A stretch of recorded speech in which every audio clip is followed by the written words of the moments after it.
Bienvenue. Ici, nous explorons le monde avec calme et curiosité, pour vous accompagner vers un sommeil doux et apaisé.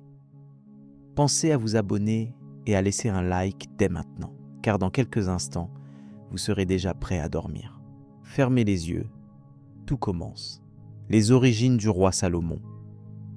Les récits anciens, médités à partir des textes bibliques et historiques, nous permettent de tracer l'origine du roi Salomon, figure emblématique de la sagesse et du pouvoir dans le royaume d'Israël. Salomon était le fils du roi David, un souverain qui avait consolidé les tribus d'Israël en une monarchie unifiée, et de Bethsabée, une femme qui joue un rôle central dans les récits bibliques relatifs à la dynastie davidique. Connaître ses racines est indispensable pour comprendre la position de Salomon, non seulement comme héritier, mais aussi comme acteur principal de cette période de transition politique et sociale. David, avant d'être roi, fut reconnu pour ses compétences militaires et son charisme, ce qui lui permit de soumettre une grande partie des territoires environnants. Son règne fut marqué par une série d'engagements militaires contre plusieurs ennemis, notamment les Philistins, avec lesquels les conflits se sont succédés à plusieurs reprises. C'est dans ce contexte de lutte territoriale et d'aspiration à une paix durable que Salomon prit place dans la lignée dynastique, héritant d'un royaume à la fois fragile et prometteur. L'histoire politique de cette époque témoigne d'un équilibre délicat entre expansion et consolidation. Bethsabée, mère de Salomon, fait son apparition dans ces récits non seulement en tant que compagne de David, mais également comme personnage central dans une histoire marquée par la complexité des relations humaines et politiques. Elle est décrite dans les sources bibliques comme une figure de noble origine et de caractère influent. Cette ascendance maternelle renforça la position de Salomon dans la hiérarchie sociale et politique, lui offrant un soutien primordial pour légitimer son accès au trône, malgré la présence d'autres prétendants issus du même père. Salomon naquit dans un climat où la monarchie israélite commençait à se structurer de manière plus rigoureuse, engageant des transformations tant dans l'administration que dans l'organisation religieuse et sociale. Son accession au trône survint après plusieurs années d'instabilité, dont les traces sont encore perceptibles dans les récits historiques. Ces tensions internes furent en partie liées aux rivalités au sein de la famille royale, ainsi qu'aux pressions exercées par des factions rivales à l'intérieur du royaume. Le contrôle de la succession nécessita donc une sagacité politique accrue. Le royaume d'Israël à cette époque s'étendait sur un territoire diversifié, englobant des régions allant du sud de la Judée jusqu'aux frontières avec les royaumes voisins d'Ammon, de Moab et d'Édom. Chacune de ces régions possédait ses propres caractéristiques sociales et économiques, ce qui exposait le souverain à la gestion de différences culturelles et politiques majeures.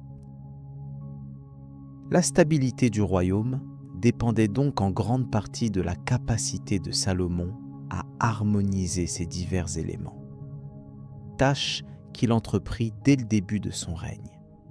De plus, le contexte religieux occupait une place centrale dans la vie du royaume. Sous David, le culte de Yahvé avait été consolidé et le projet de construction du temple à Jérusalem fut au cœur des aspirations spirituelles et politiques. Salomon, en tant que successeur, reçut la charge de transformer cette vision en réalité concrète. Son rôle allait dépasser celui d'un simple souverain politique pour embrasser une dimension quasi sacrée, renforçant ainsi son autorité auprès de la population et des élites religieuses.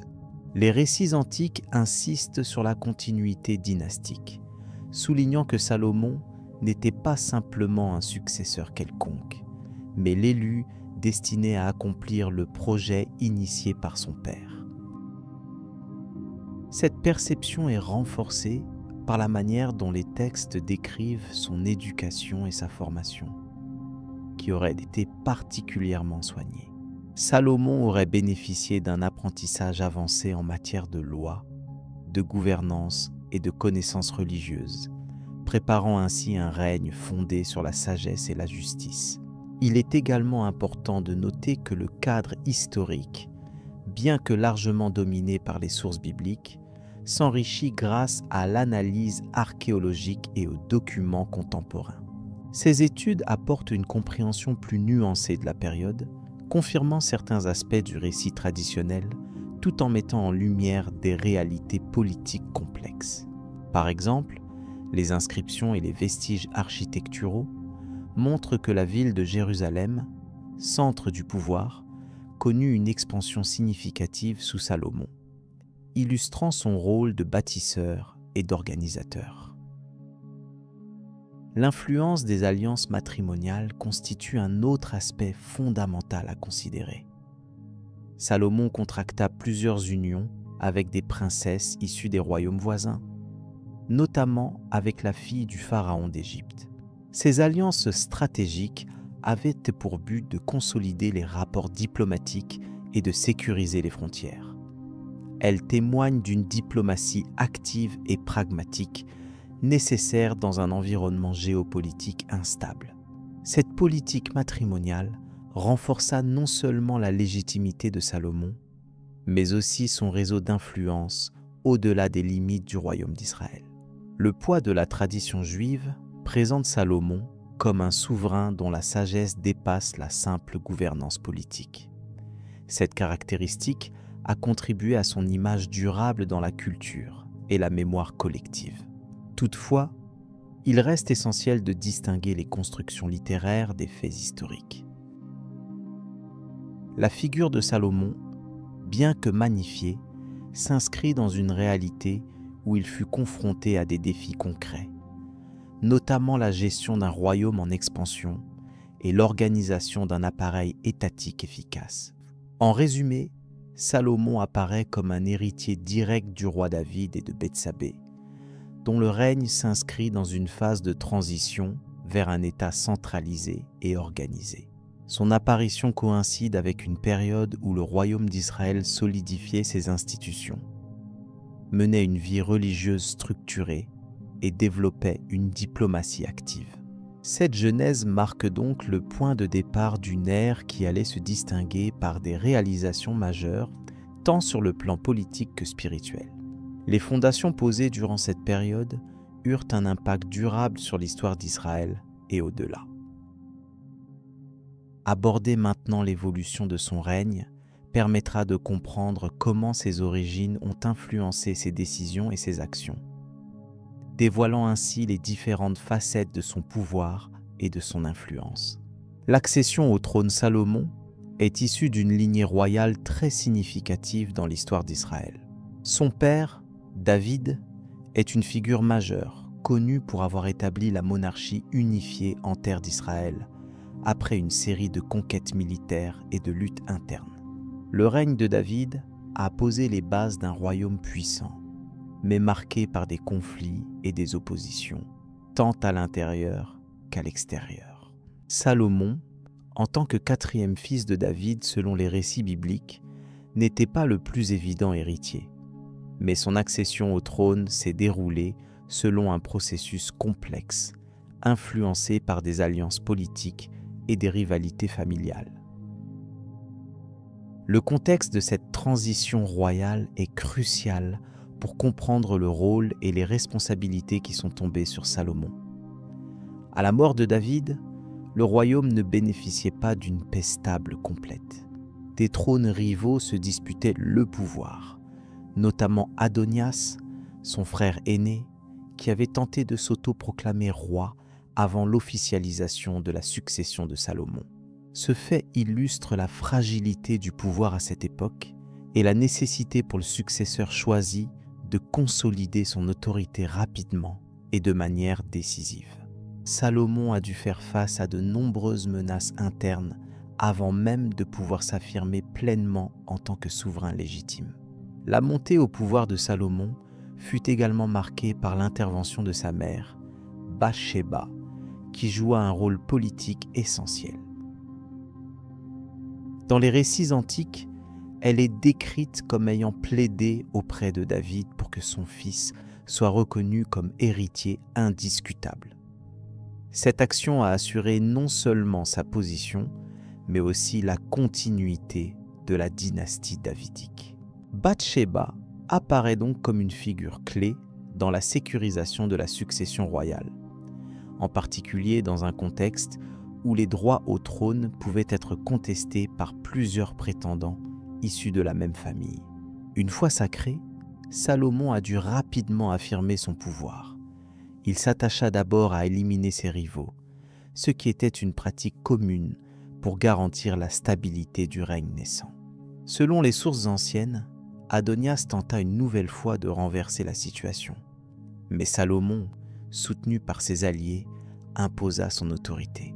Cette étape cruciale fut indispensable pour rassembler le pays sous une seule autorité et pour éviter un éclatement du royaume en factions rivales, ce qui aurait pu le rendre vulnérable à des attaques extérieures ou à des insurrections internes.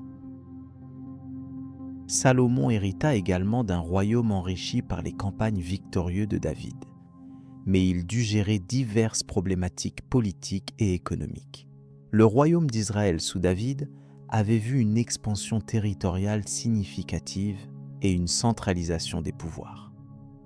Salomon devait désormais maintenir ses acquis tout en renforçant le lien avec les peuples voisins par des alliances et des traités.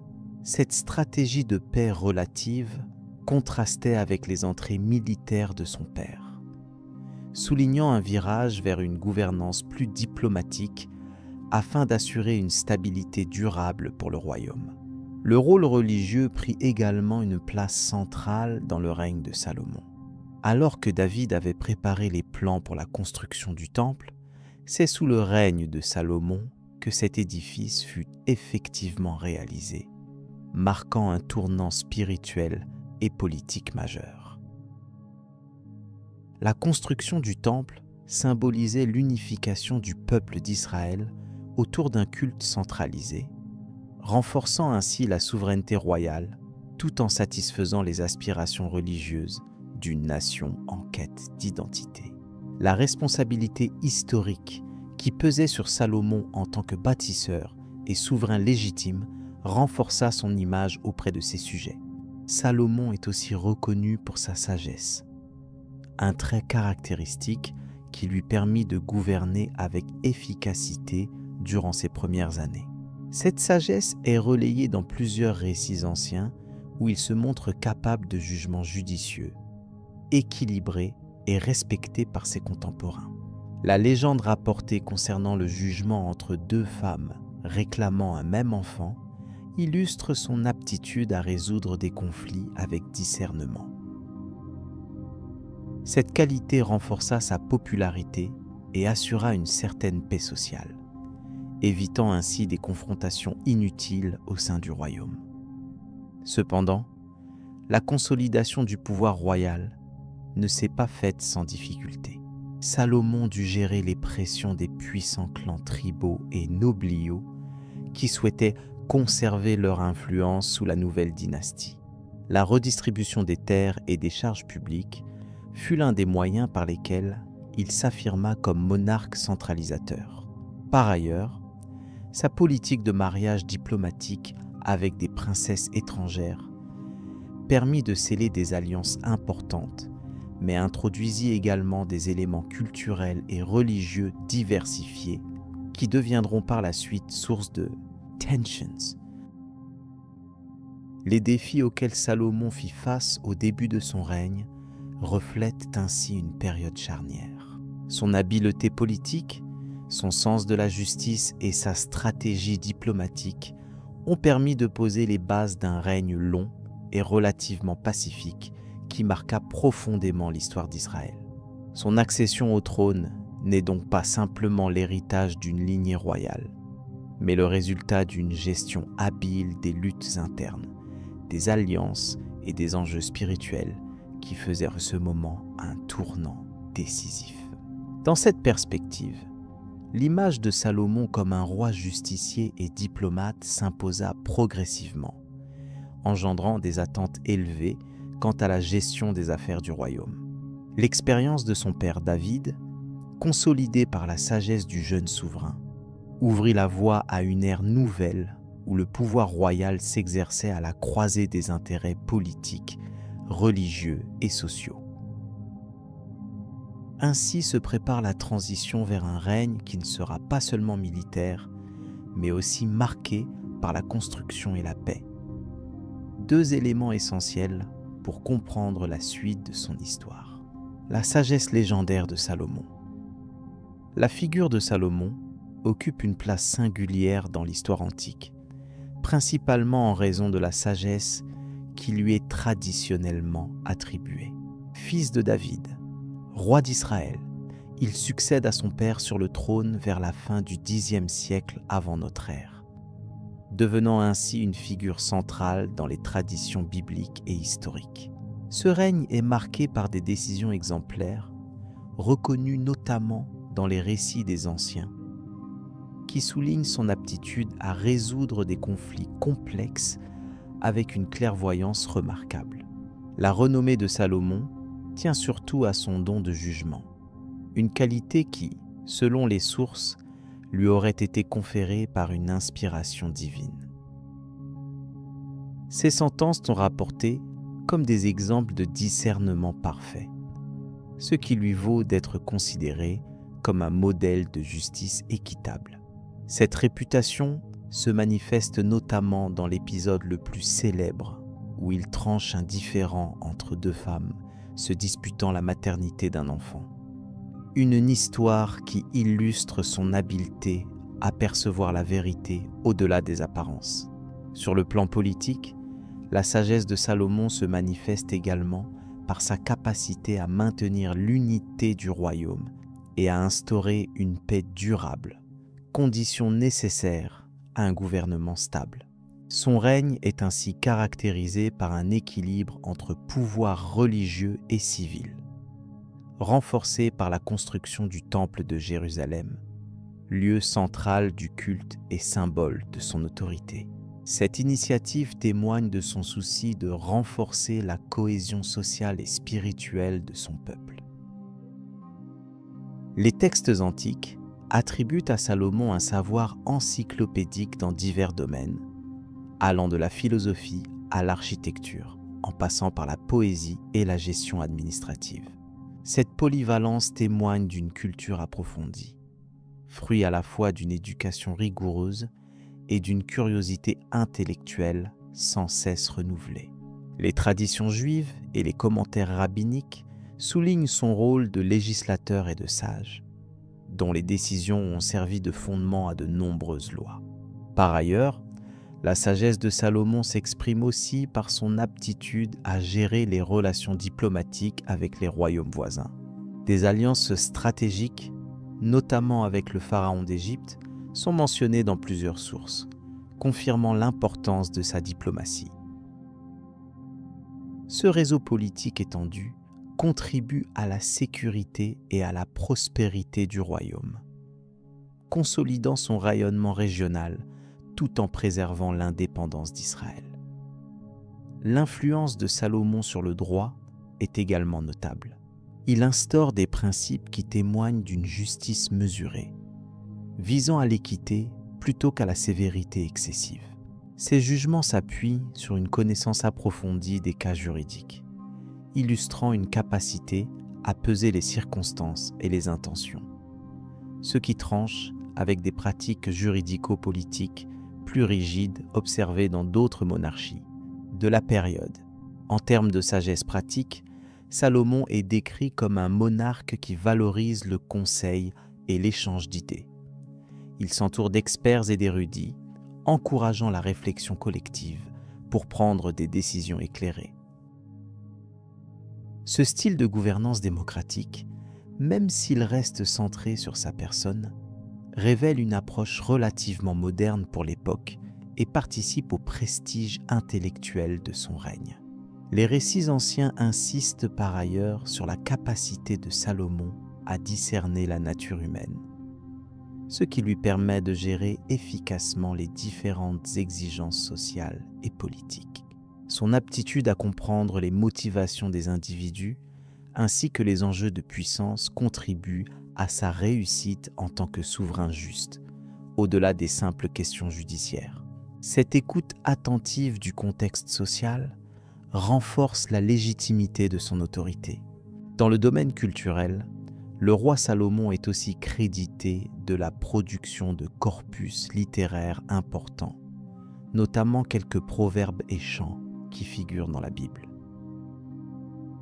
Ses œuvres reflètent une philosophie de la vie axée sur la vertu, la sagesse et la justice, contribuant à façonner la pensée morale de générations ultérieures, non seulement dans la tradition hébraïque, mais également dans un cadre universel. Sur un plan plus concret, la sagesse de Salomon s'illustre aussi à travers des réalisations architecturales et administratives. Son règne voit la mise en place d'une structure centralisée de l'État, avec une organisation efficace des ressources et de la main-d'œuvre, ainsi que la construction de voies commerciales. Ceci favorise le développement économique et participe à la prospérité sans cesse renouvelée de son royaume, renforçant ainsi son contrôle politique. Il convient de noter que la figure de Salomon, bien que empreinte de légendes et d'interprétations diverses, repose sur des fondements historiques solides. Les sources antiques, telles que les récits bibliques, les documents archéologiques et les traditions orales, convergent pour dessiner le portrait d'un souverain dont les qualités de justice et de sagesse sont universellement reconnues. Ce consensus souligne l'importance réelle de son impact sur son temps. Ainsi, la sagesse de Salomon dépasse la simple réputation pour devenir un élément structurant du système judiciaire et politique de l'ancien Israël.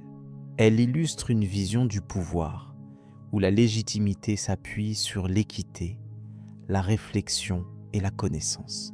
Cette image contribue à faire de lui un modèle intemporel d'autorité éclairée, dont les enseignements continuent d'influencer des réflexions contemporaines sur la justice et le gouvernement. Cette perspective historique sur Salomon invite à considérer les défis spécifiques de son époque, notamment les tensions internes et les pressions externes, auxquelles il répond par des solutions équilibrées. Son aptitude à concilier différentes forces et à modérer les conflits internes atteste d'une maîtrise politique remarquable, qui explique en partie la longue durée de son règne et la stabilité relative de son royaume. Enfin, l'héritage de Salomon dans la tradition juridique s'inscrit dans une lignée de souverains antiques qui ont contribué à définir des principes fondamentaux de la justice humaine. Sa capacité à interpréter les lois et à appliquer la sagesse dans des cas concrets reste un repère majeur, transcendant les frontières temporelles et culturelles. Cette considération fait de son règne un point de référence incontournable dans l'histoire de la gouvernance. Le récit de Salomon se poursuit alors dans la manière dont cette sagesse a été mise à l'épreuve dans les événements ultérieurs de son règne, y compris les défis liés à la gestion de son vaste royaume et l'impact de ses décisions sur la postérité. L'examen de ces aspects permettra une compréhension approfondie des dynamiques à l'œuvre dans le pouvoir ancien et de la complexité inhérente à une royauté fondée sur la connaissance et la prudence. La construction du Temple de Jérusalem. Les préparatifs en vue de la construction débutèrent après plusieurs années de règne, lorsque Salomon put enfin stabiliser son royaume. La première phase fut celle de l'acquisition des matériaux et du choix du site. Selon les sources traditionnelles, l'emplacement choisi correspondait au mont Moriah, un lieu dont la signification est profondément ancrée dans la mémoire collective.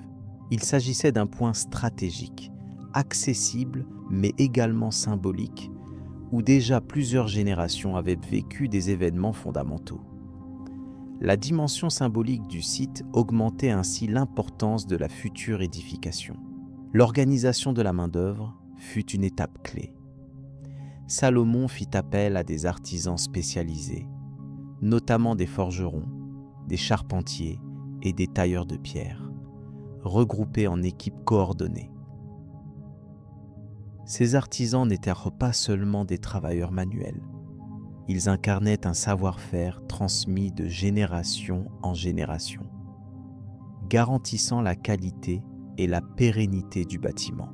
La mobilisation de milliers d'ouvriers permit la mise en œuvre rapide et méthodique des travaux qui s'étalèrent sur une période d'environ 7 ans.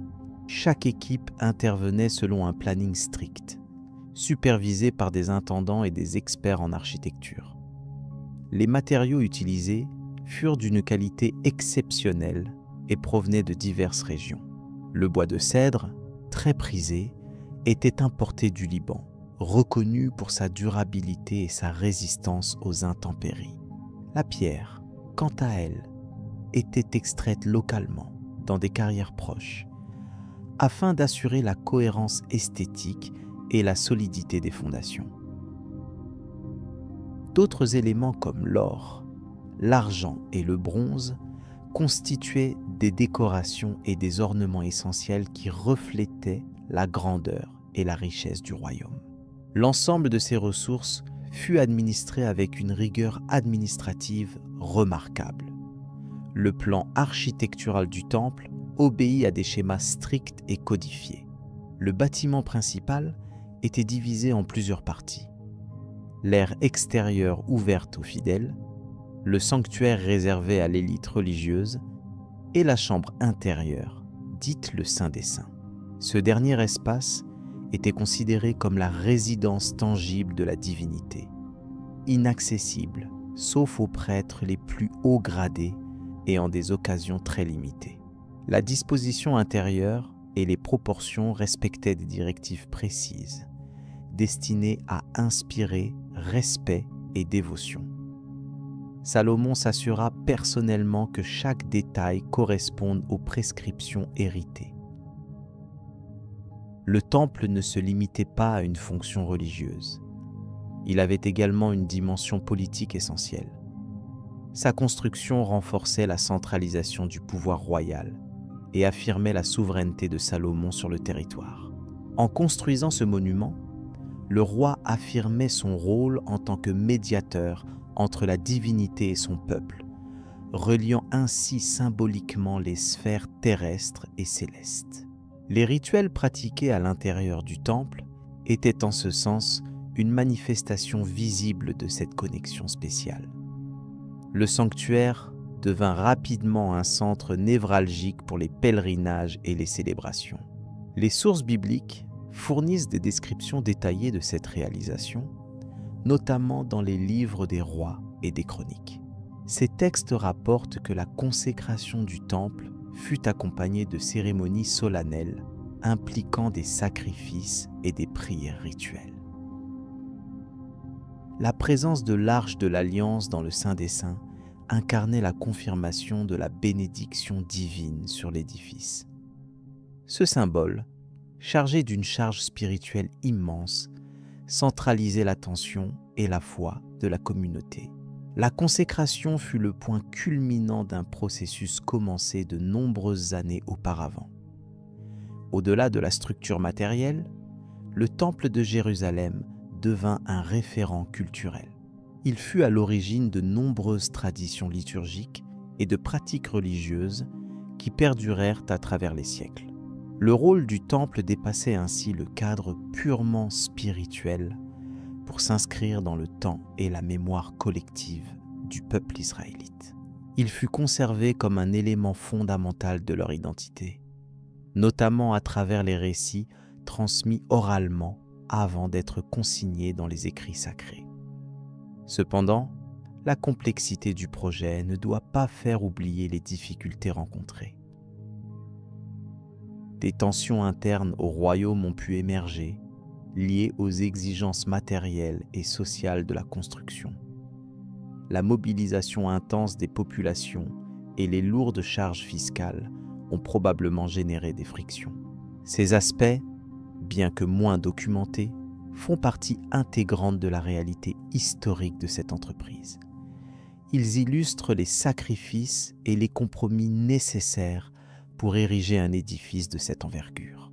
En synthèse, la construction du temple sous Salomon symbolise à la fois une prouesse architecturale et un acte fondateur pour la nation israélite.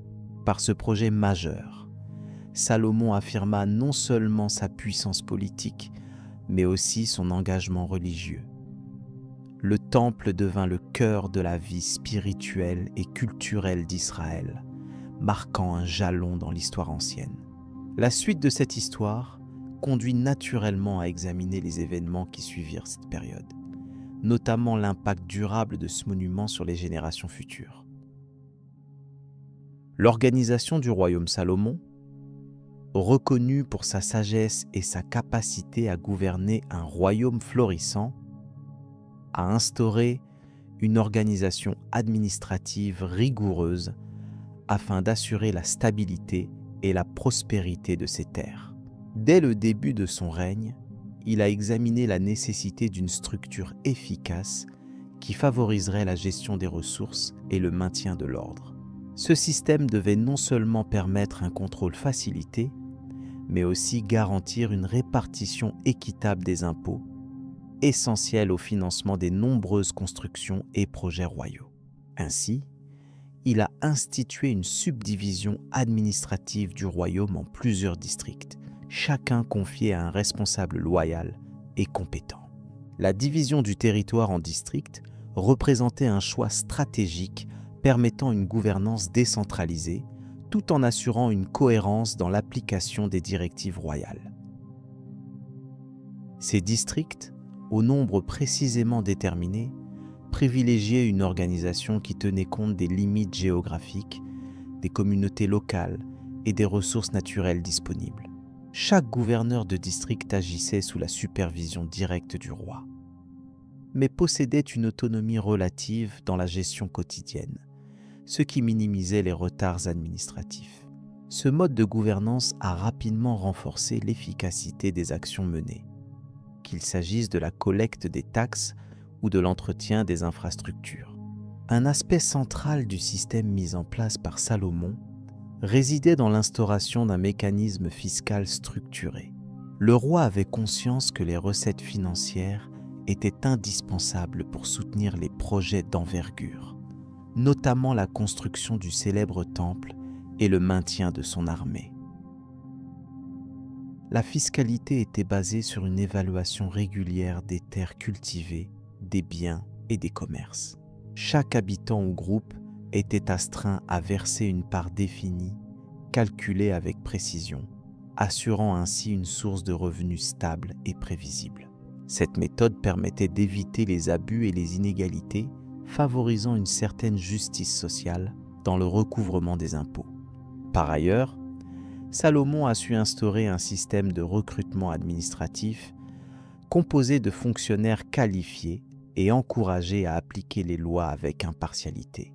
Leur rôle était crucial dans le suivi des biens publics, la surveillance des travailleurs et l'organisation des corvées nécessaires aux grands travaux publics.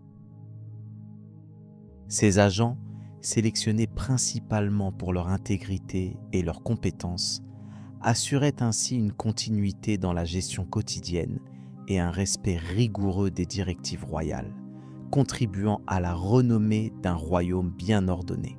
L'importance accordée à la centralisation du pouvoir ne signifiait pas pour autant un étouffement des initiatives locales. Au contraire, la délégation confiée aux gouverneurs de province favorisait le développement économique et social des différentes régions. Ces responsables avaient pour tâche de veiller à ce que les habitudes et les coutumes locales soient à respecter, dans la mesure où elles ne contredisaient pas les lois du royaume. Ce respect du particularisme régional a permis au royaume de Salomon de conserver son unité tout en préservant une certaine diversité culturelle.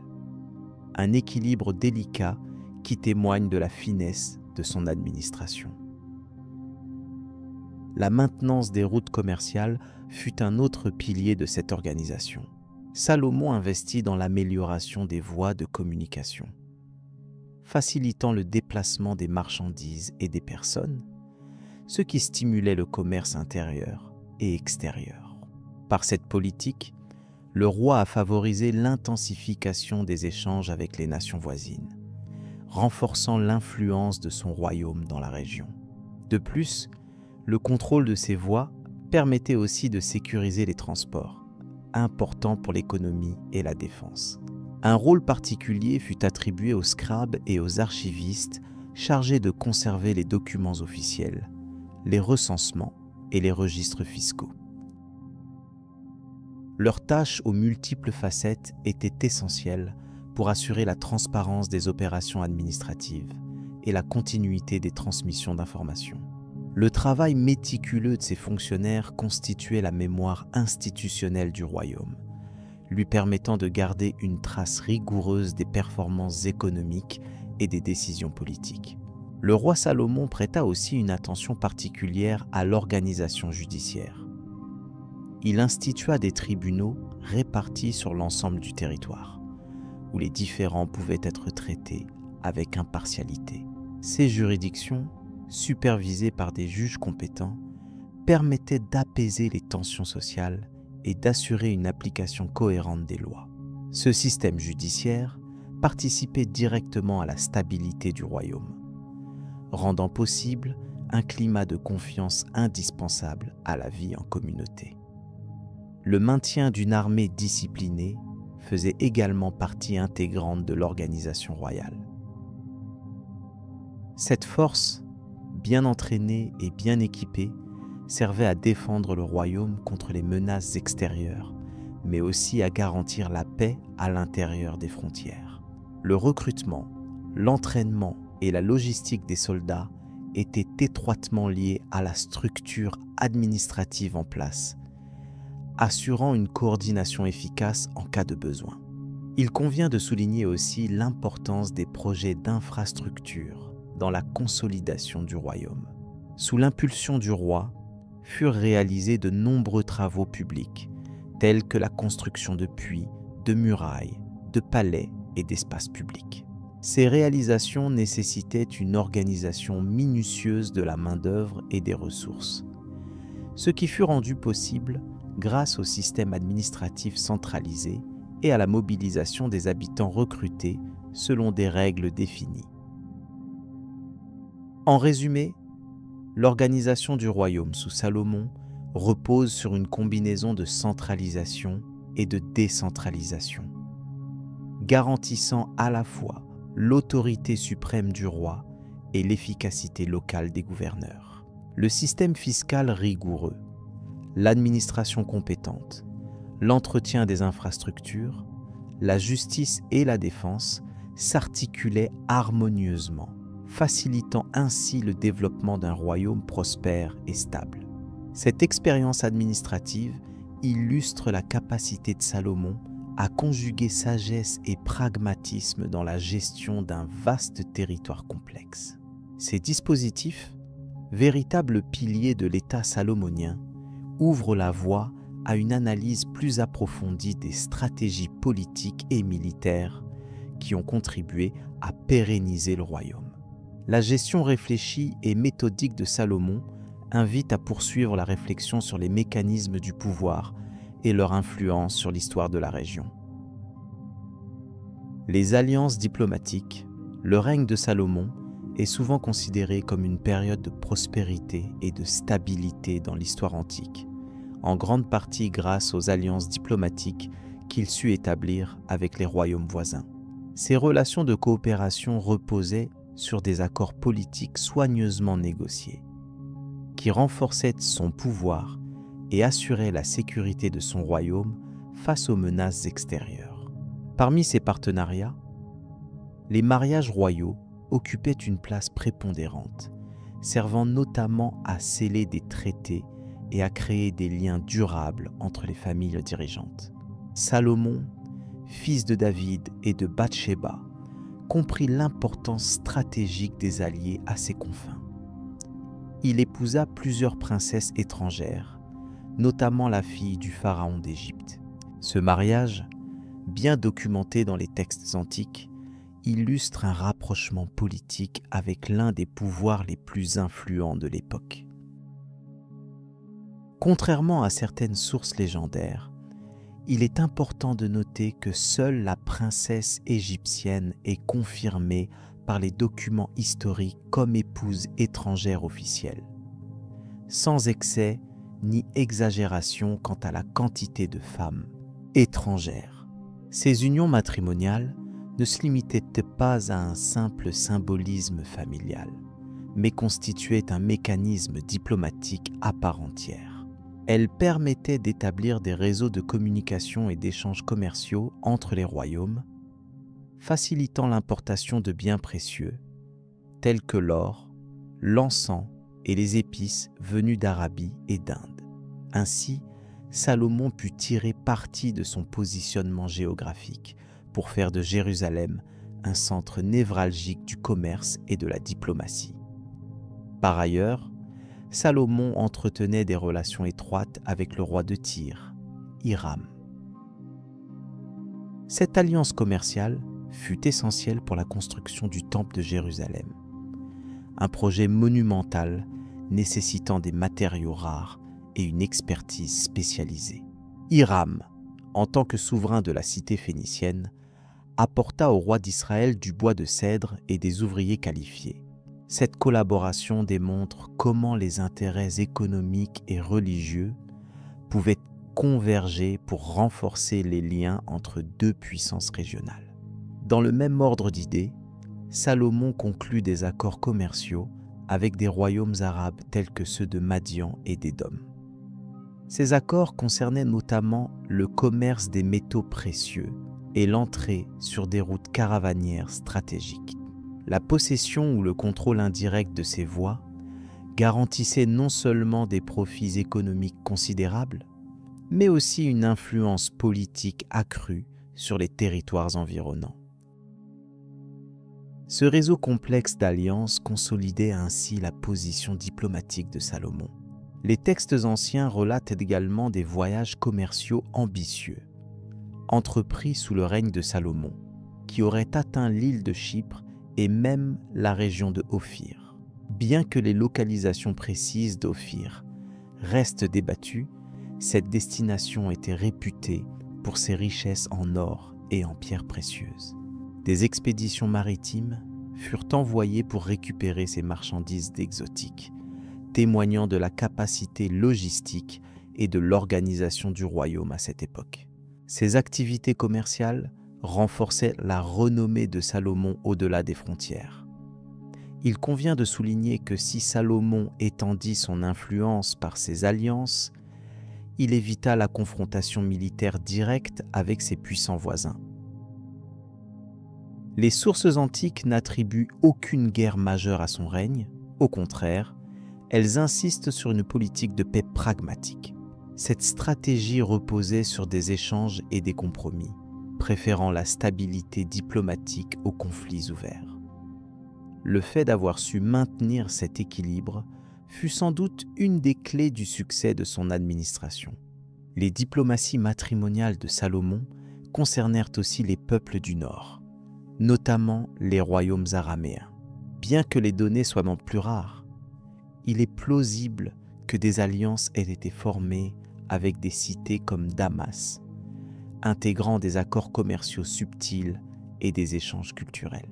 Ces interactions contribuèrent au développement économique et à la diffusion des savoirs, particulièrement dans le domaine de l'artisanat et de la construction.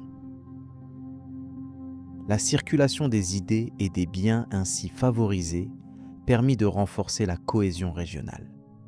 À travers ces alliances, Salomon parvint aussi à valoriser la position religieuse de Jérusalem. La construction du temple fut en effet un élément central dans l'affirmation de son pouvoir. Le temple, conçu comme un lieu de rassemblement religieux, bénéficia de l'appui des partenaires diplomatiques qui reconnurent en ce lieu un symbole de stabilité et de paix. Ce projet architectural fut également une manifestation visible de l'accord et de la bonne volonté entre les différentes puissances. Il est important de préciser que les alliances de Salomon ne furent pas uniquement fondées sur des relations bilatérales, mais que le roi sut créer un réseau diplomatique complexe. Les pactes passaient par des intermédiaires et impliquaient plusieurs royaumes en interaction. C'est ainsi que des accords tripartites furent mis en place afin de réguler le commerce régional et éviter les conflits entre alliés.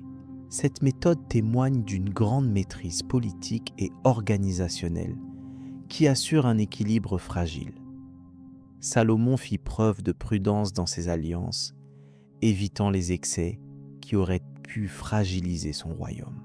Contrairement à ce que certains récits plus tardifs peuvent suggérer, il ne s'agissait pas de dynamiques exclusivement centrées sur le pouvoir personnel, mais bien d'initiatives politiques réfléchies.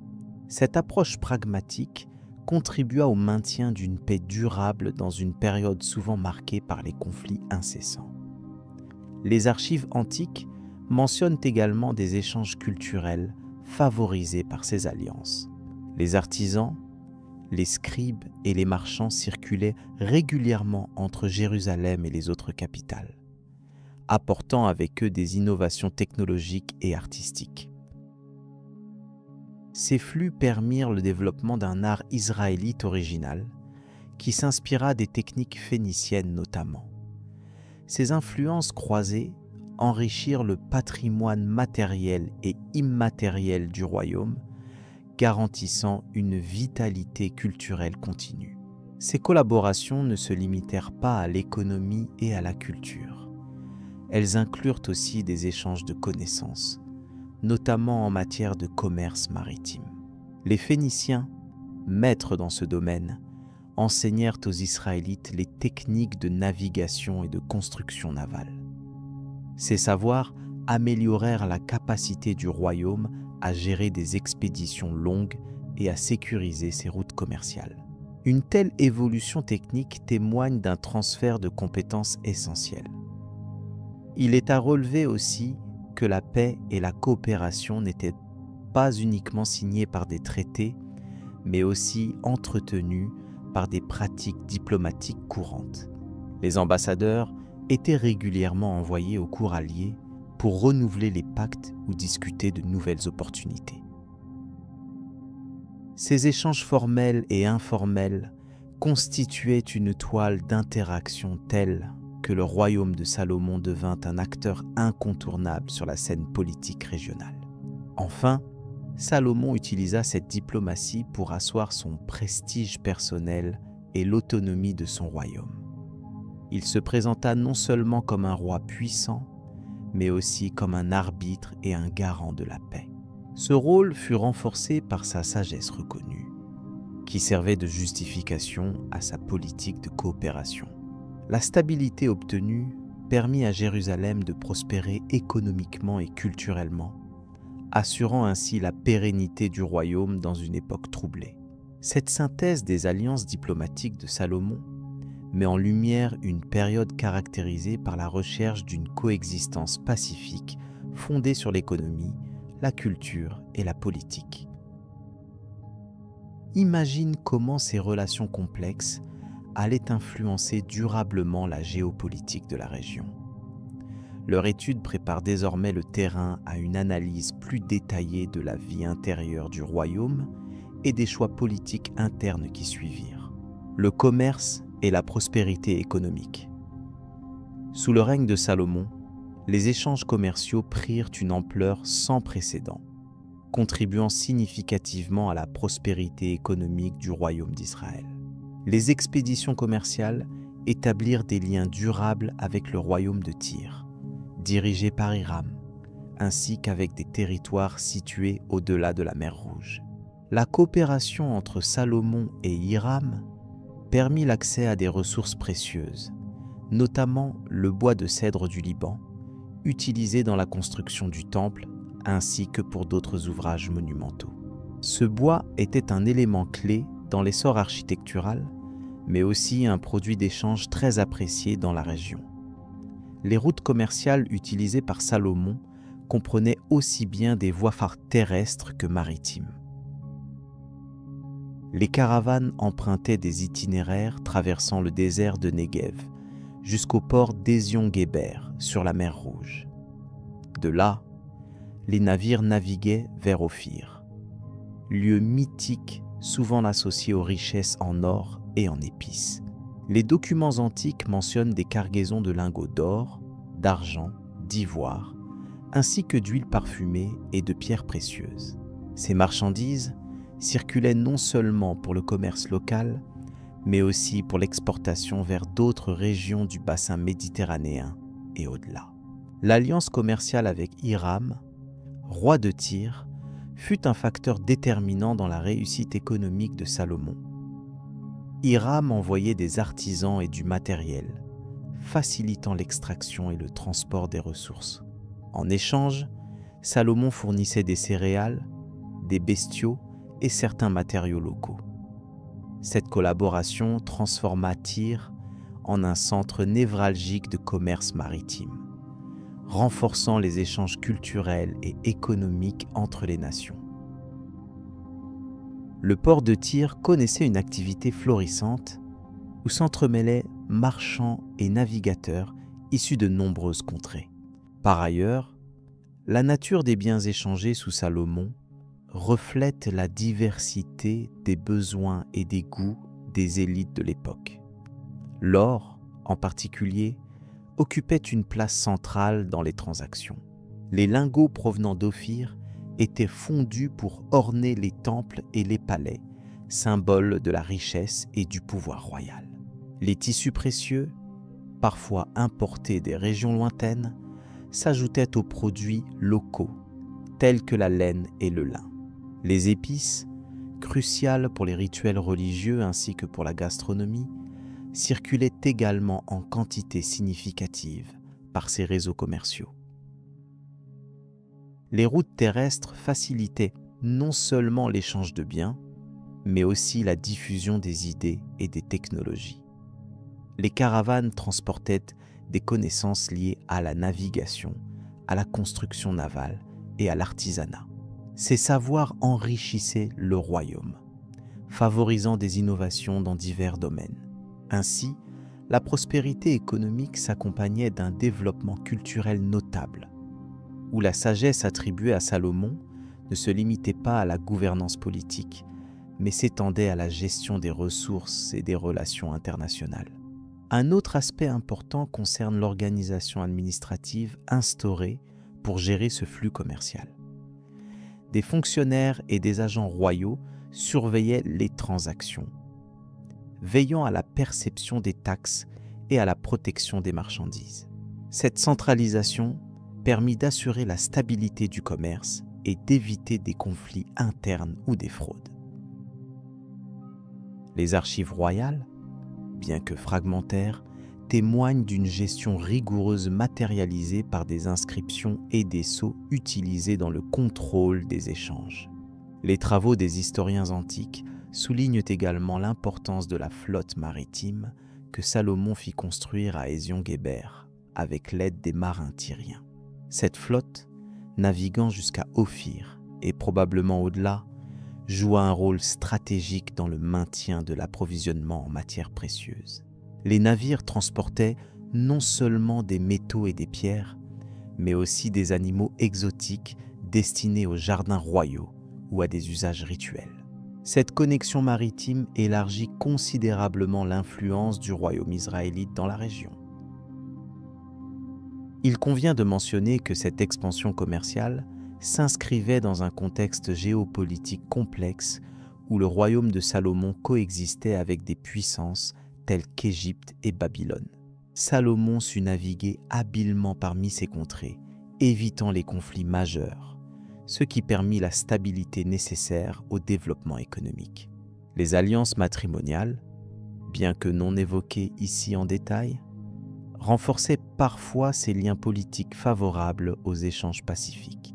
Enfin, la richesse accumulée grâce à ce commerce favorisa la réalisation de grands projets, incluant évidemment le célèbre temple, mais aussi des fortifications et des villes nouvelles. Cette prospérité apporta une amélioration relative des conditions de vie pour certains segments de la population, bien que la disparité sociale resta importante. La croissance économique sous Salomon reste incontestablement liée à son habileté à exploiter les ressources naturelles en coordination avec des partenaires commerciaux solides. Cette période témoigne d'une dynamique économique où les réseaux commerciaux ne se limitaient pas à la simple transaction de biens matériels, mais s'intégraient dans un système plus large d'échanges culturels et politiques. Ainsi, Salomon apparaît comme un acteur clé qui sut conjuguer le pouvoir politique et la gestion économique, créant un modèle durable de prospérité dans son royaume. Nous pouvons mesurer l'importance de cette ère en considérant l'impact à long terme de ces initiatives sur la région et sur les civilisations voisines. En résumé, les échanges commerciaux sous Salomon se caractérisaient par une organisation structurée, une diversité des produits échangés ainsi qu'une coopération étroite avec les royaumes voisins, notamment Tyr. L'exploitation des routes terrestres et maritimes, la gestion administrative rigoureuse et la création d'une flotte maritime ont marqué cette période comme une véritable ère d'abondance économique. Ce système complexe contribua à établir la réputation de Salomon comme l'un des souverains les plus sages et efficaces dans la gestion des affaires d'État. La transition vers les aspects culturels et religieux liés à cette prospérité économique s'impose naturellement, car les richesses accumulées permirent également de financer des œuvres majeures. C'est dans ce prolongement que se développe une autre facette importante de la période solomonienne, marquée par une activité artistique et spirituelle foisonnante. Les aspects religieux du règne de Salomon, figure centrale de l'histoire ancienne, se caractérisent par une politique religieuse complexe qui reflète à la fois la continuité des traditions israélites et des innovations dans l'organisation spirituelle du royaume. Salomon, fils de David et héritier légitime du trône, est souvent associé à la sagesse et à un pouvoir consolidé par sa relation avec la divinité. Son autorité religieuse repose principalement sur la construction du temple à Jérusalem, érigé en tant que lieu central de culte, mais elle s'étend aussi à d'autres pratiques et édifices qui révèlent la pluralité des influences religieuses de son temps. L'un des aspects majeurs de sa politique religieuse est la finalisation du temple, qui succède à la période où l'Arche de l'Alliance était conservée dans des lieux temporaires.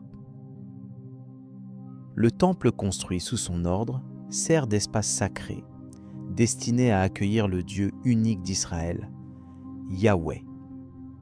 Selon les textes disponibles, la construction a duré plusieurs années et a mobilisé un grand nombre d'ouvriers spécialisés. Ce lieu sacré est conçu non seulement comme un centre de sacrifice, mais aussi comme un symbole de l'unité spirituelle du peuple. Ce projet contribue à renforcer l'autorité du roi en le plaçant au cœur du système religieux. Cependant, il convient de noter que le règne de Salomon est aussi marqué par l'existence d'autres lieux de culte, moins institutionnalisés que le temple, où des pratiques rituelles variées ont pu coexister. Des sanctuaires en plein air dédiés à différentes divinités ou entités spirituelles sont attestés. Cette réalité reflète la complexité du rapport religieux des Israélites, qui, sous Salomon, mêle les traditions monothéistes émergentes à des cultes polythéistes résiduels. Certaines pratiques associées à ces espaces moins orthodoxes ont été parfois critiquées dans les textes postérieurs, mais elles démontrent la diversité religieuse à l'époque. Salomon est aussi reconnu pour son rôle de grand législateur et sagesse doctrinale. Il aurait composé ou recueilli un corpus de proverbes et enseignements qui visent à encadrer la conduite morale et religieuse du peuple. Ces textes disposent de préceptes sur la justice, la piété et les relations humaines et renforcent la fonction du roi comme intermédiaire entre Dieu et son peuple. La sagesse de Salomon n'est pas seulement une qualité politique, mais un fondement de la cohésion sociale par la diffusion d'une éthique commune. Par ailleurs, des sources attestent que Salomon aurait entretenu des relations avec des puissances voisines, favorisant des échanges culturels et religieux. Des alliances matrimoniales auraient contribué à l'introduction de cultes étrangers que le roi aurait tolérés, sinon adoptés dans une certaine mesure. Ces interactions enrichissent le paysage religieux et montrent une politique flexible vis-à-vis des croyances non israélites. La coexistence de ces influences atteste d'un pragmatisme dans la gestion des affaires spirituelles du royaume. L'autorité de Salomon se manifeste également par des rituels et cérémonies solennelles dont il est à la fois le maître d'œuvre et le participant principal. Ces cérémonies soulignent sa fonction sacrée, symptomatique d'une monarchie où le pouvoir temporel et le pouvoir religieux s'entrelacent inextricablement. Des fêtes spécifiques liées au calendrier liturgique sont organisées pour renforcer la cohésion du peuple autour de Yahweh et pour rappeler l'alliance entre Dieu et Israël. Ces événements renforcent la légitimité du souverain. Le rôle de Salomon va au-delà de la simple administration religieuse. Il agit en garant de la fidélité au Dieu d'Israël, tout en étant attentif aux réalités politiques et sociales du royaume. Sa capacité à concilier tradition et nouveauté permet la stabilisation du culte national, indispensable à la paix intérieure et à l'expansion économique. L'importance accordée au temple illustre cette volonté de structurer la religiosité populaire autour d'un centre unique, mais la tolérance envers d'autres cultes manifeste une approche nuancée de la foi. L'étude de la politique religieuse de Salomon montre enfin une dimension prophétique. En effet, son règne anticipe des débats théologiques et politiques qui marqueront la tradition israélite ultérieure. Les tensions entre monothéisme et polythéisme, entre centralisation du culte et pratiques locales, apparaissent dès cette période.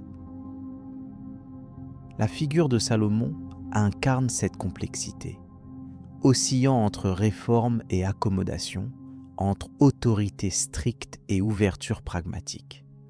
Ainsi, la période salomonienne constitue un moment clé de l'histoire religieuse. Par ses constructions, ses textes et sa politique, Salomon contribue à façonner une identité spirituelle durable. Son règne pose les bases du judaïsme postérieur en intégrant un lieu de culte centralisé, une sagesse codifiée et une capacité à gérer la diversité religieuse interne. Ces éléments seront repris, critiqués ou sanctifiés dans les traditions clarifiées plus tard. La complexité de cette politique religieuse peut également être perçue à travers les critiques adressées à Salomon dans les récits anciens. Certaines sources reprochent au roi une ouverture excessive à des cultes étrangers au détriment du monothéisme strict.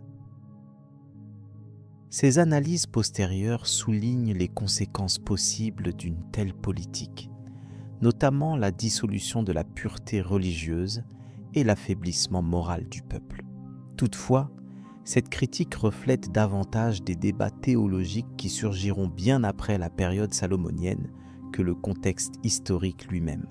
En somme, Salomon apparaît non seulement comme un roi bâtisseur, mais aussi comme un acteur essentiel dans la définition du rôle de la religion dans la construction de l'État. Sa vision combine autorité royale, fonction sacrée et gestion pragmatique des croyances. Cette synthèse permet une gouvernance stable pendant son règne, laquelle bénéficie aussi bien au plan spirituel qu'à l'organisation quotidienne du royaume. Ce modèle sera un point de référence pour ses successeurs. La permanence du temple construit par Salomon, bien que sujette à des destructions et reconstructions ultérieures, atteste de l'impact durable de sa politique. Il incarne l'ambition d'associer le pouvoir politique à un lieu symbolique unique, afin de fédérer un peuple pluriel autour d'un socle religieux commun. Ce choix architectural et religieux reflète une stratégie claire, visant à stabiliser et légitimer le gouvernement central. Cette fusion entre religion et pouvoir sera une caractéristique durable dans l'histoire d'Israël. Enfin, l'étude détaillée de cette politique religieuse invite à une réflexion plus large sur la manière dont les dirigeants anciens ont utilisé la religion comme un instrument de pouvoir. Salomon illustre parfaitement cette démarche, où la foi, les rites et les édifices contribuent à renforcer l'autorité royale et à structurer la société. Son règne témoigne d'une époque charnière où le religieux devient un pilier de la souveraineté politique. Un fait qui se retrouvera fréquemment dans l'histoire ancienne, mais avec des nuances précises selon les contextes. Le passage à l'époque suivante montre comment ce legs religieux évolue sous ses successeurs entre maintien des traditions et nouveaux défis spirituels.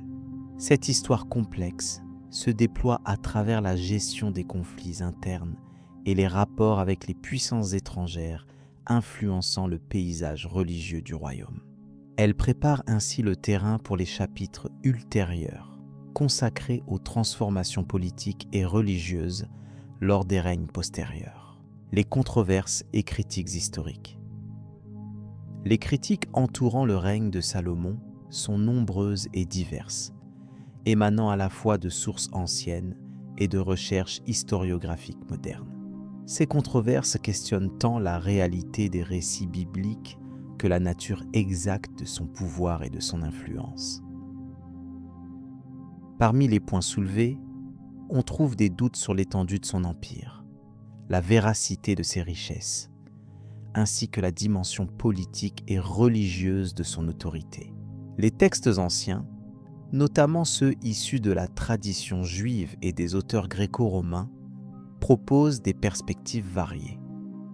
Le premier livre des rois décrit Salomon comme un monarque sage, bâtisseur de temples et homme de grande richesse. Cependant, ces sources ne sont pas exemptes d'intentions théologiques qui visent à souligner la faveur divine accordée à Salomon. Cette idéalisation ambivalente a parfois conduit à une lecture partiellement mythifiée de sa personne. Par ailleurs, certains textes bibliques révèlent également des voix critiques en interne, mettant en lumière les conséquences sociales de son règne. La lourde fiscalité imposée aux tribus et la concentration du pouvoir dans Jérusalem ont suscité des tensions qui aboutiront, selon les récits, à la division du royaume après sa mort. Ces critiques internes témoignent d'une réalité historique plus complexe que le simple récit glorifiant. D'un point de vue historiographique contemporain, les archéologues et spécialistes de l'Antiquité discutent ardemment de la matérialité des preuves concernant Salomon. Les fouilles dans des sites traditionnellement associés à son règne, comme Jérusalem ou Megiddo, présentent des éléments d'occupation et de construction, mais leur datation exacte reste sujette à débat. Certains chercheurs avancent que l'importance du royaume unifié a pu être exagérée, suggérant une petite principauté plutôt qu'un empire étendu. La controverse porte aussi sur la nature des liens commerciaux que Salomon aurait entretenus avec d'autres puissances méditerranéennes. Les récits bibliques mentionnent des échanges avec le royaume de Tsion et avec le pharaon d'Égypte, notamment à travers la figure de la reine de Saba. Ces relations sont envisagées comme un moyen stratégique d'affirmer le rayonnement du royaume. Néanmoins, les archives extra-bibliques directes manquent pour pleinement soutenir cette vision. Les considérations religieuses jouent un rôle non négligeable dans ces débats. Salomon est présenté comme le constructeur du premier temple, ce qui lui confère une place centrale dans la tradition juive. Cependant, certains historiens émettent l'hypothèse que la description de ce temple reflète des processus de construction progressive et des traditions élaborées plus tardivement. Ainsi, la figure de Salomon pourrait servir à légitimer des institutions religieuses établies après son époque. Il est également important de noter que les textes antiques mentionnent d'autres personnages liés au contexte de son règne, sans pour autant impliquer leur participation à des conflits armés. Par exemple, David, son père, est considéré comme un chef militaire important, mais Salomon, quant à lui, semble privilégier une politique d'expansion pacifique et de consolidation interne. L'absence de mention explicite de grandes guerres durant son temps dénote une orientation différente de celle de son prédécesseur. Les critiques soulignent par ailleurs la complexité des générations successives de scribes et auteurs, qui ont souvent réinterprété ou ajouté des éléments au récit originel. Cette transmission composite affecte la cohérence historique et impose une lecture critique des sources. En conséquence, il est difficile d'établir une biographie précise ou un inventaire exact des réalisations et échecs de Salomon. Par ailleurs, les débats actuels s'intéressent aussi aux représentations culturelles et politiques de Salomon au fil des siècles. Sa figure a été appropriée par diverses civilisations pour incarner des modèles de sagesse, de justice et de prospérité. Cette réappropriation a parfois conduit à des distorsions historiques ou à des lectures projetées sur une réalité difficile à démêler. Dans le champ archéologique, la difficulté principale réside dans le manque de preuves matérielles incontestables liées directement à Salomon. Les vestiges des constructions attribuées à son règne sont souvent fragmentaires et peuvent provenir de périodes ultérieures. Ce manque de certitude engendre des interrogations sur l'importance réelle de son règne dans l'histoire de la région. L'évolution des méthodes d'analyse scientifique, incluant la stratigraphie et la datation au carbone, permet cependant une compréhension plus fine des couches historiques des sites concernés. Ces avancées offrent des éléments pour reconsidérer certaines hypothèses anciennes, tout en révélant la complexité du contexte régional à cette époque. Néanmoins, une absence de consensus persiste. En ce qui concerne les sources bibliques, il est pertinent de souligner la pluralité des traditions intégrées dans les textes. Elles mêlent des éléments historiques, légendaires et religieux, ce qui complique l'approche strictement factuelle du personnage. La distinction entre le Salomon historique et le Salomon littéraire reste donc délicate, nécessitant un examen minutieux des différentes strates textuelles. Enfin, la figure de Salomon continue d'être un objet d'étude passionnant pour les historiens, théologiens et archéologues.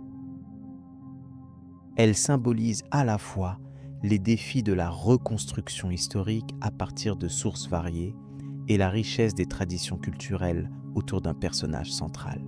Les controverses qu'elle suscite témoignent du dynamisme des recherches et de la perpétuelle quête pour comprendre le passé. Cette complexité historique invite à poursuivre l'exploration des multiples facettes du règne de Salomon, en tenant compte des débats existants et des nouvelles découvertes qui pourraient émerger. Le cheminement vers une vision plus claire de son époque représente un défi permanent mais essentiel.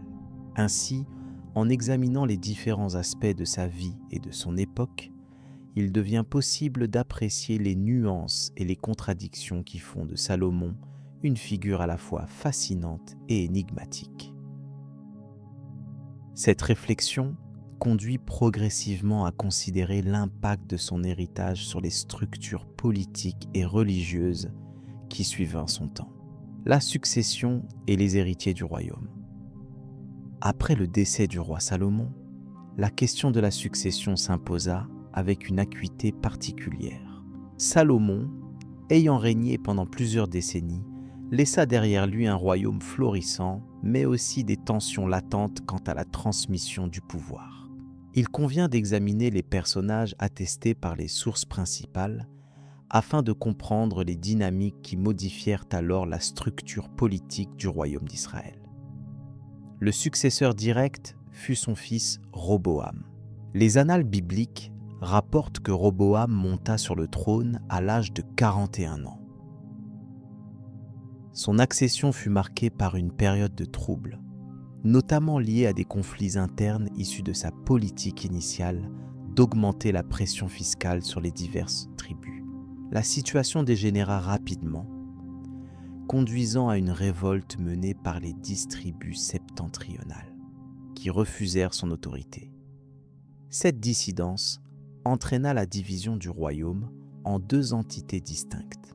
Roboam conserva la couronne sur la région méridionale, appelée Juda, tandis que les 10 tribus formèrent le royaume d'Israël sous la conduite de Jéroboam. Ce dernier avait auparavant été un serviteur influent dans l'administration de Salomon. Et selon les sources, il était d'abord un homme expérimenté dans les affaires politiques et militaires.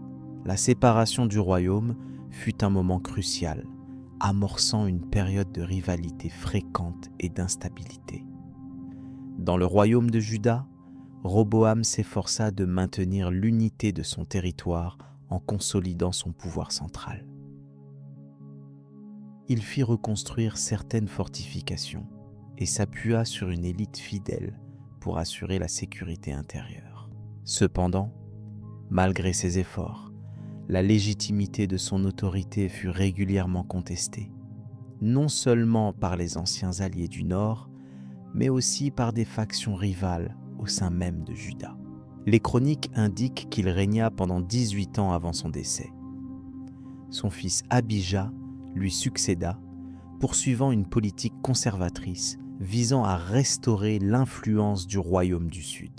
Abijah est décrit dans les sources comme un dirigeant plus énergique, engagé dans plusieurs conflits militaires contre le royaume du Nord afin de tenter de réunifier le territoire ou au moins d'élargir ses frontières. Toutefois, ces tentatives rencontrèrent une résistance tenace de la part des souverains israélites et aucun changement majeur ne fut durable. À la mort d'Abijah, son fils Asa prit le relais. Asa, selon les documents anciens, fut un roi dont le règne dura 41 ans et fut marqué par une période relative de paix et de réformes internes. Il entreprit notamment des efforts pour purifier le culte religieux en Juda, cherchant à éliminer les pratiques idolâtres qui s'étaient propagées sous ses prédécesseurs. Son règne est souvent considéré comme un moment de stabilité provisoire dans une époque troublée. Dans le même temps, le royaume d'Israël connut lui aussi plusieurs dirigeants importants. Jéroboam II, par exemple, régna pendant 41 ans, et son règne est notable pour l'expansion territoriale et la consolidation politique. Cependant, les sources mentionnent également que son pouvoir fut fragilisé par des crises internes et des menaces extérieures, notamment de la part des royaumes voisins d'Aram et de l'Assyrie. Après Jéroboam II, le royaume d'Israël entra dans une phase de déclin progressif, avec une succession rapide de rois dont certains furent renversés par des coups d'État ou assassinés. Cette instabilité contribua à affaiblir l'ensemble de la région, facilitant les interventions étrangères. Juda, de son côté, parvint à maintenir une certaine continuité dynastique, malgré aussi quelques périodes de troubles. Les dynamiques familiales qui suivirent la mort de Salomon révèlent une complexité politique importante. La fidélité aux lignées royales était un facteur crucial, mais pas suffisant pour garantir la paix. Les rivalités tribales, les intérêts locaux et les pressions externes jouèrent un rôle déterminant dans la configuration des relations entre les deux royaumes. Il est également important de noter que les sources historiques sur cette période, en particulier les récits bibliques, adoptent parfois un point de vue partisan. Elles tendent à légitimer une lignée ou une politique au détriment d'une autre, ce qui nécessite une lecture critique.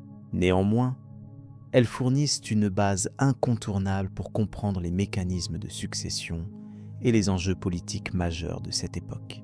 La succession de Salomon fut donc un moment charnière qui marqua la fin d'un royaume unifié et le début d'une ère d'instabilité et de division. Roboam et ses descendants à Juda, ainsi que Jéroboam et ses successeurs à Israël, incarnèrent les forces contraires qui façonnèrent le destin des peuples israélites. Les guerres, les alliances et les réformes religieuses composèrent ce paysage complexe. À mesure que le temps avançait, les rois de Juda oscillèrent entre fidélité aux traditions de David et adaptation pragmatique aux nouvelles réalités politiques. Les rois d'Israël, souvent confrontés à des situations conflictuelles plus désavantageuses, connaissaient une succession plus chaotique, avec des coups d'État fréquents et une instabilité plus marquée. Les tentatives de réunification du royaume furent limitées et généralement infructueuses, tant les contraintes internes que les pressions externes empêchèrent la restauration d'un pouvoir central fort et stable. Ce contexte historique permit également l'émergence de prophètes et de figures religieuses qui critiquèrent les dirigeants pour leurs manquements et appelèrent à un retour aux lois anciennes. Finalement, les héritiers directs de Salomon ne purent assurer une continuité sans accroc. Les tensions entre les différentes parties du royaume, les ambitions personnelles des princes et les influences étrangères provoquèrent une fragmentation durable. Cette fragmentation eut des conséquences majeures sur le développement politique, militaire et religieux de la région.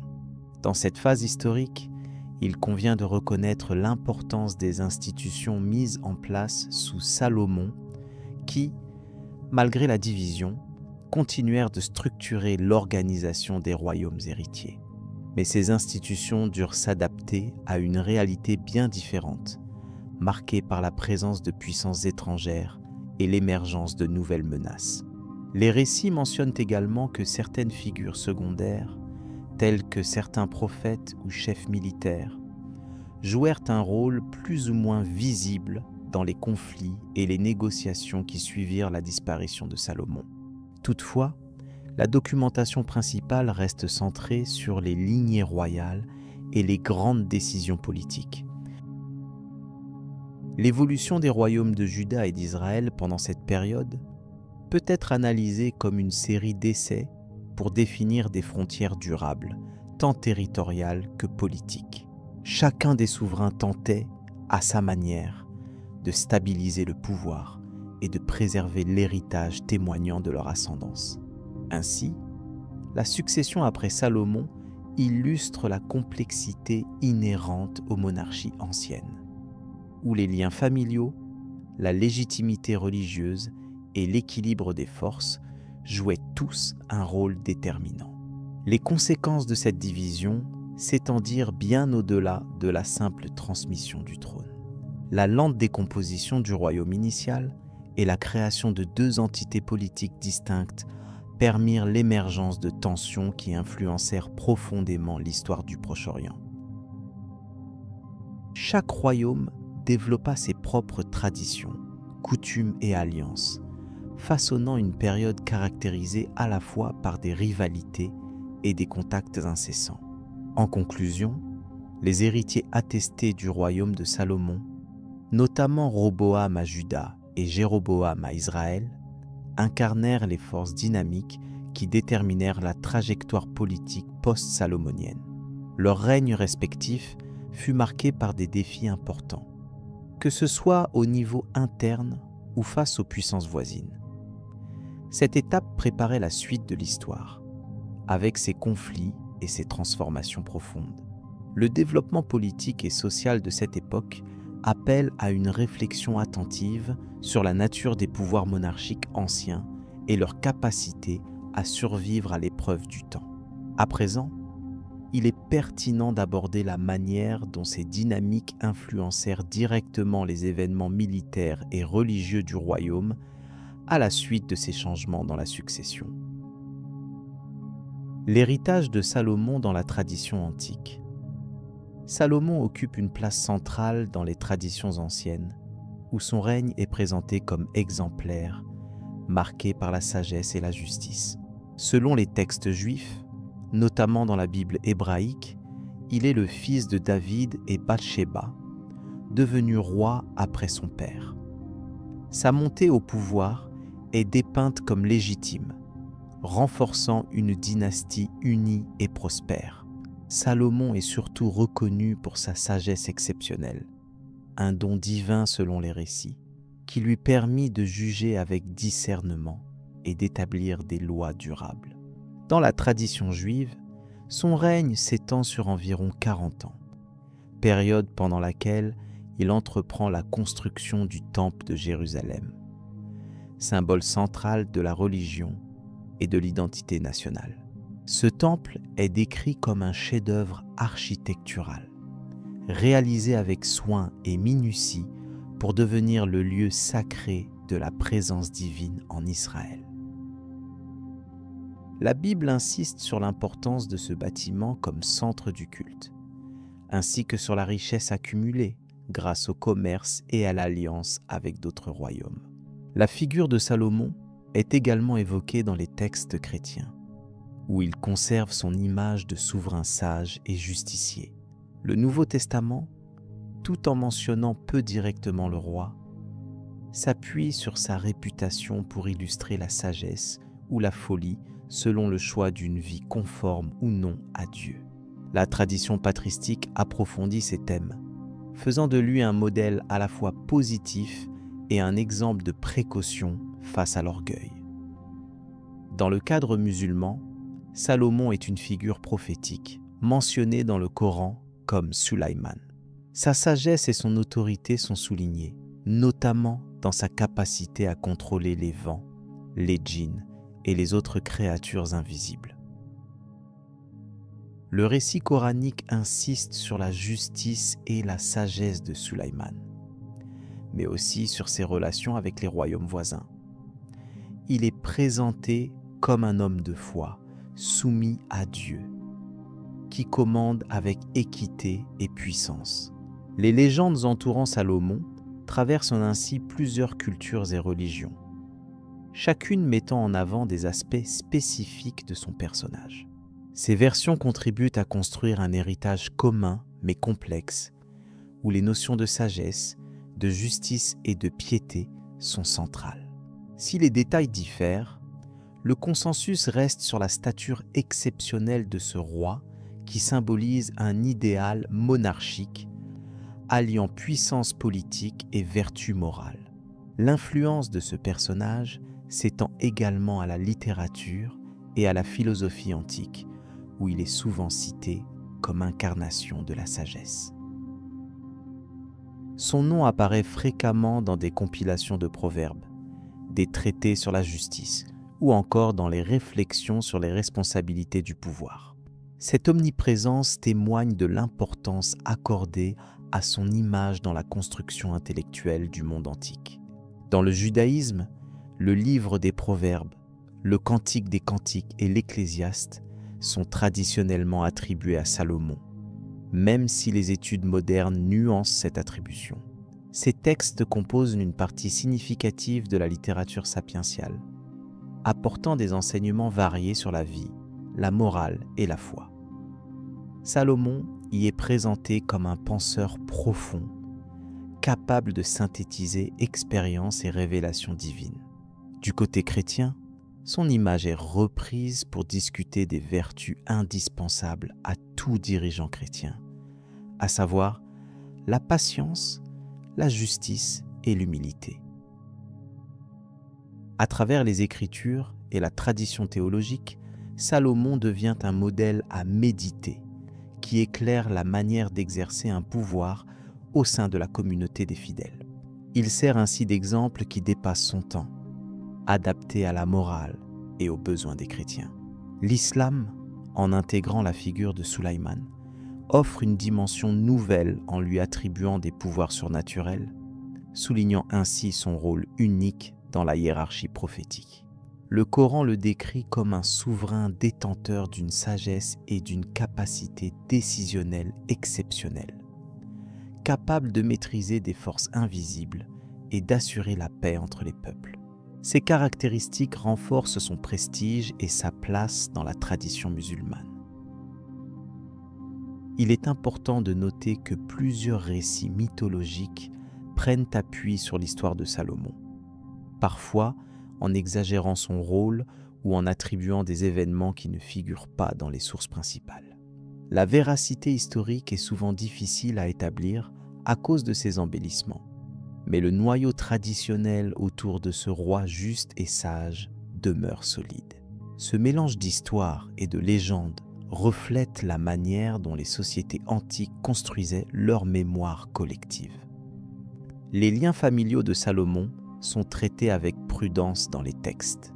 Il est reconnu comme fils légitime de David et Bathsheba, un point capital pour sa légitimité.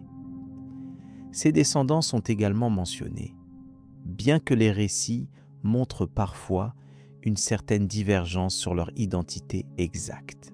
Cette prudence reflète la complexité des traditions et l'importance accordée à la continuité dynastique dans la monarchie ancienne. Par ailleurs, Salomon n'est pas associé à des guerres dans les textes principaux. Son règne est plutôt celui d'une ère de paix et de prospérité. Cette caractéristique le distingue des rois guerriers, soulignant son orientation vers la sagesse et la diplomatie. Les récits insistent sur l'absence de conflits majeurs pendant son gouvernement, ce qui correspond à l'idée d'un souverain sage capable de maintenir l'équilibre interne et externe.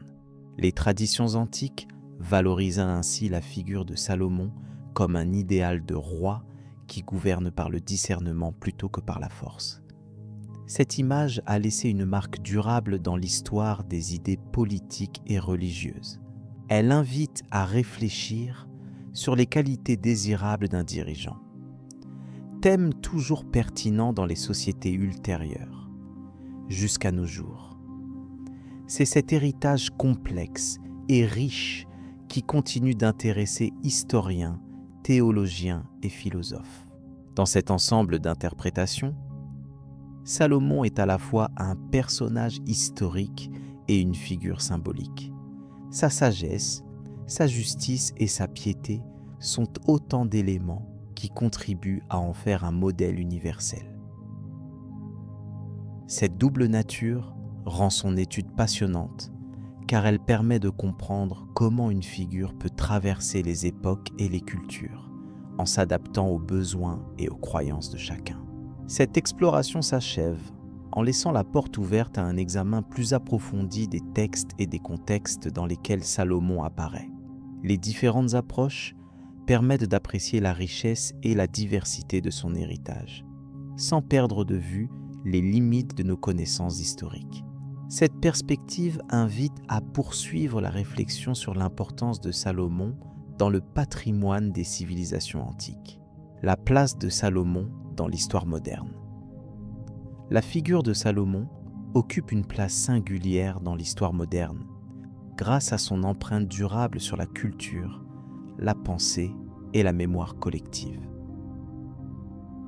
Cet héritage s'est principalement construit à partir des récits bibliques qui présentent Salomon comme un roi d'Israël remarquable par sa sagesse, sa richesse et sa capacité à gouverner un royaume prospère. Le témoignage historique direct sur Salomon reste limité, toutefois, les traditions issues de la Bible hébraïque ont largement influencé les représentations successives de son règne et de ses actions.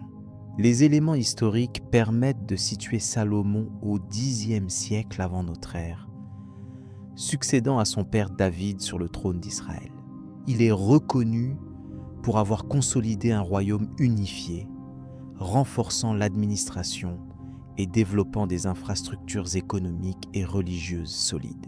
Le temple de Jérusalem, dont il est traditionnellement crédité comme constructeur, symbolise une centralisation du culte qui joue un rôle fondamental dans le maintien du pouvoir monarchique et la cohésion sociale.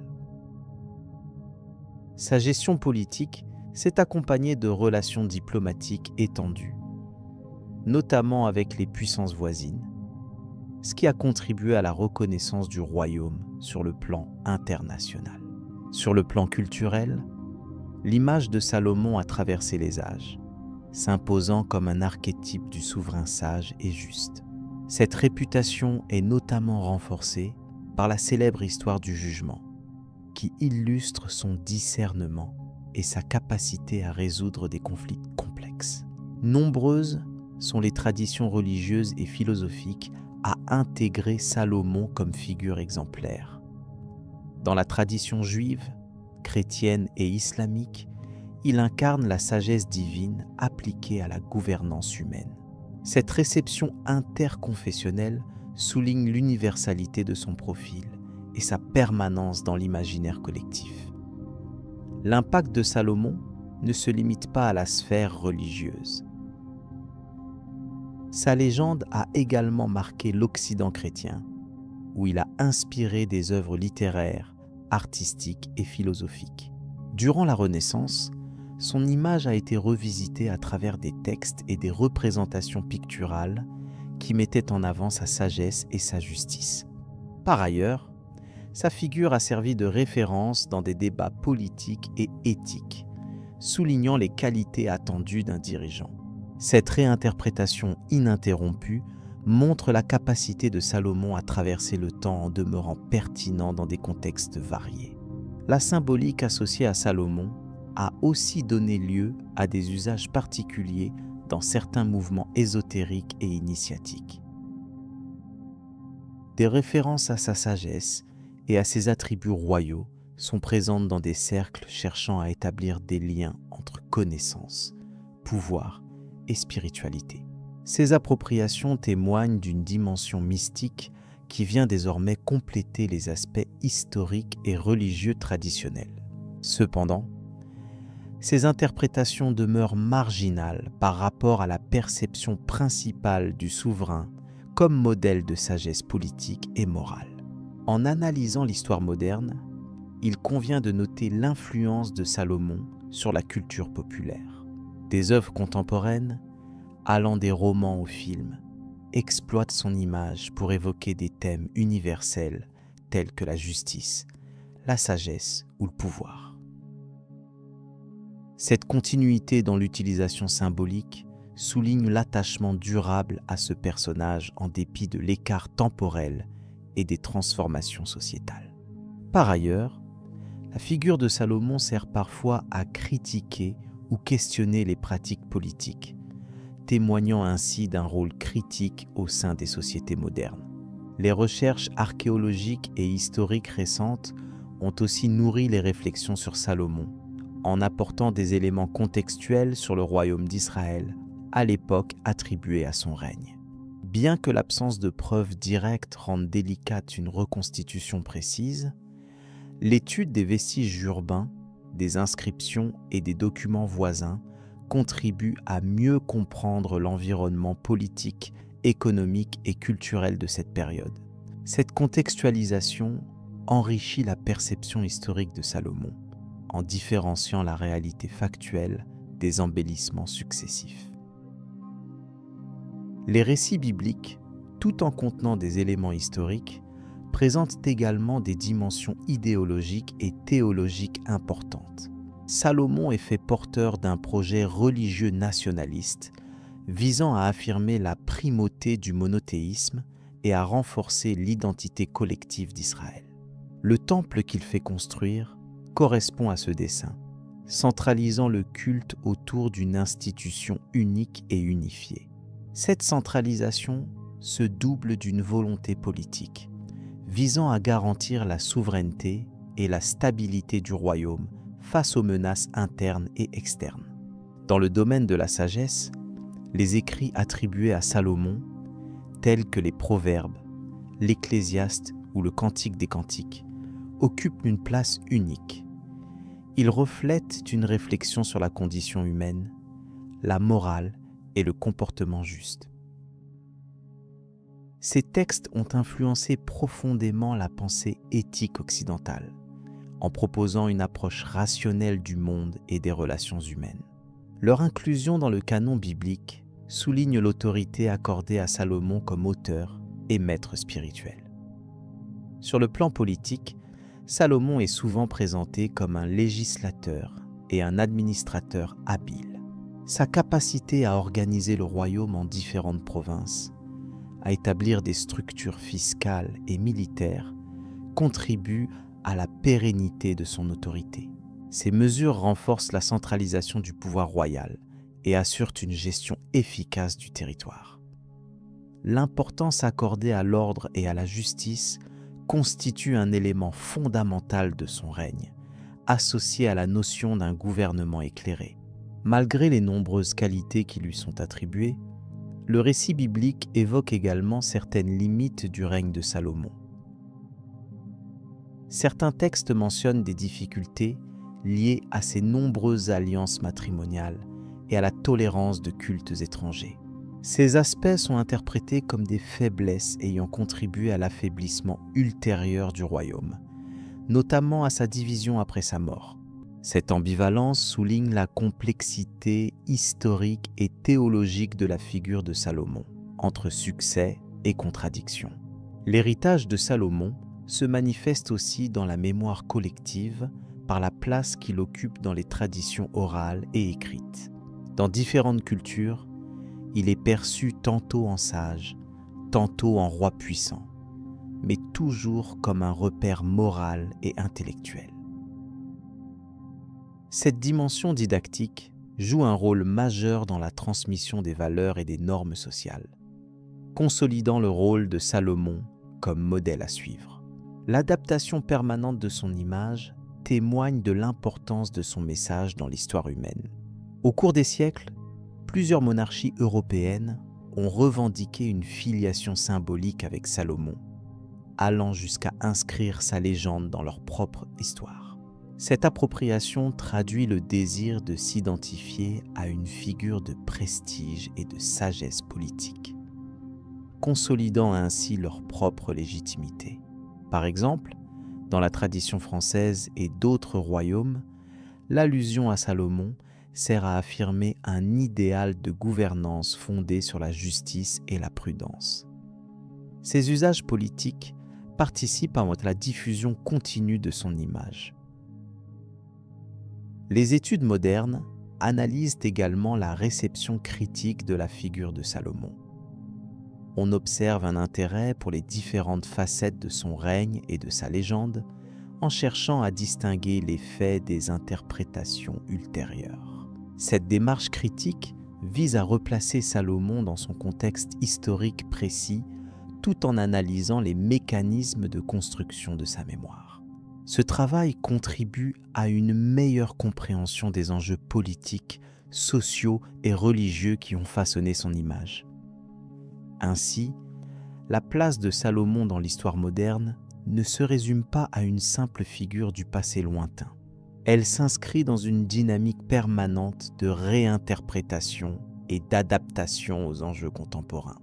Que ce soit dans le domaine religieux, politique ou culturel, son personnage continue d'alimenter la réflexion et l'inspiration, témoignant de la puissance durable de son héritage. Cette continuité invite à considérer Salomon comme un symbole multifonctionnel, à la croisée des traditions et des savoirs. La transmission de l'héritage salomonien engage également une dimension éducative. Les références à son règne sont utilisées pour enseigner des principes de justice, d'équilibre et de sagesse pragmatique. Ces éléments permettent de nourrir les débats éthiques et politiques au fil du temps, en mettant l'accent sur la responsabilité et la tempérance des dirigeants. Cette vocation pédagogique s'inscrit dans la tradition millénaire de pensée critique et d'exigence morale. Par ailleurs, Salomon a inspiré des développements symboliques dans le domaine architectural et artistique, bien que ces aspects relèvent plus de la tradition que d'une réalité archéologique précisée. Le temple, en particulier, est devenu une image forte, utilisée dans l'art religieux et la symbolique maçonnique. Cette représentation structurelle incarne des valeurs spirituelles et sociales, renforçant le lien entre pouvoir divin et pouvoir humain. L'impact de cette symbolique demeure important dans certains cercles culturels jusqu'à aujourd'hui. En résumé, la figure de Salomon illustre un lien indissociable entre histoire, religion et culture dans le monde moderne. Les aspects factuels de son règne s'y mêlent aux constructions symboliques et morales qui ont façonné son image. Cette dualité entre réalité et mythologie appuie sa persistance dans l'imaginaire collectif et son rôle de point de référence historique. Par conséquent, son étude continue de susciter un intérêt renouvelé dans divers champs disciplinaires. Le parcours de Salomon dans la mémoire moderne ne cesse d'évoluer, intégrant de nouvelles approches méthodologiques et épistémologiques. Les historiens, anthropologues et théologiens s'efforcent de comprendre comment s'est forgée cette image multiple, en tenant compte des transformations culturelles et idéologiques au fil du temps. Ce travail pluridisciplinaire enrichit la connaissance de Salomon et souligne l'importance d'un regard critique mais respectueux sur ce personnage historique. Enfin, l'évolution du regard porté sur Salomon accompagne également des changements sociétaux plus larges.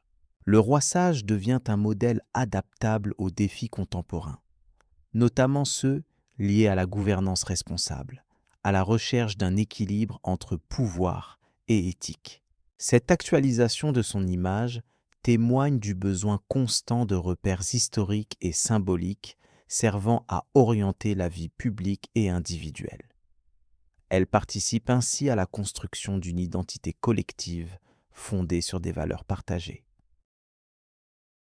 L'importance de Salomon ne s'efface pas malgré le recul temporel. Sa figure transcende les frontières géographiques et les époques, inscrite dans les textes sacrés, les traditions culturelles et les débats intellectuels. Cette continuité illustre la puissance des symboles historiques et leur rôle dans la construction du sens social et politique.